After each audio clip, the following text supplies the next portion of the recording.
In this lesson, we're going to learn how to add a method descriptor method to our Beaninfo program so that we can get a description of the methods that are part of a Java Bean class. So I've already put the Beaninfo code up on the screen, and I've added an import statement to import java.lang.reflect.method because we're going to need to use the method class in order to get method descriptors. So let's get started. Our method will return a method descriptor array, and the method itself is called getMethodDescriptors.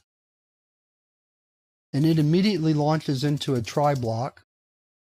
And the first thing we do is we create a class object called CL and assign it the temperature class, temperature.class. That's the file that we get when we compile temperature.java.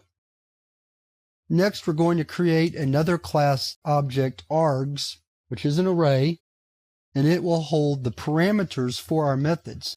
Now in this case, because our methods have no parameters, it's an empty object. So that's why you have the open curly brace and the closed curly brace. But we still need the object args even if it doesn't have anything in it.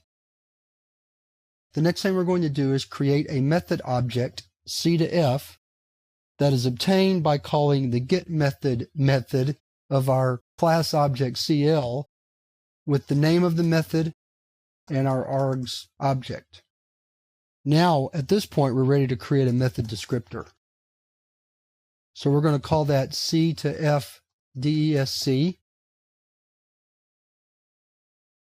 And here we call the constructor for the method descriptor class with our C to F method. Now, once we've done that, we're set to go, except we want to add a short description to our method descriptor object. So we're going to do that now. And close it up. So now we need to do the same thing for the method F to C. So I'm going to type here and not talk much since it's essentially the same thing we already did.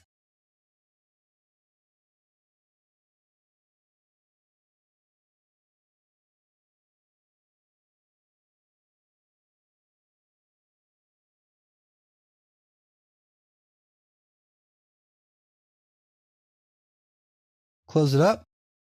Now we're ready to build the method descriptor array. And that consists of our two method descriptor objects, C to F desc and F to C desc, or DESC. And then we return it as the return value of the method. We're in a try catch, so we've got to write the catch part. And here we're just simply going to say exception thrown. And then we need to return null if we don't return the method descriptor array. And with that, we're finished with the definition of the method, getMethodDescriptors, and we're ready to save the file and compile it. And we get a little message telling us we might be using unchecked or unsafe methods, but that's okay. And there's our definition. So now we have a getPropertyDescriptors method and a getMethodDescriptors method, and we're ready to move on to the exercise where we're going to demonstrate how to pull this information out of our Java Bean class.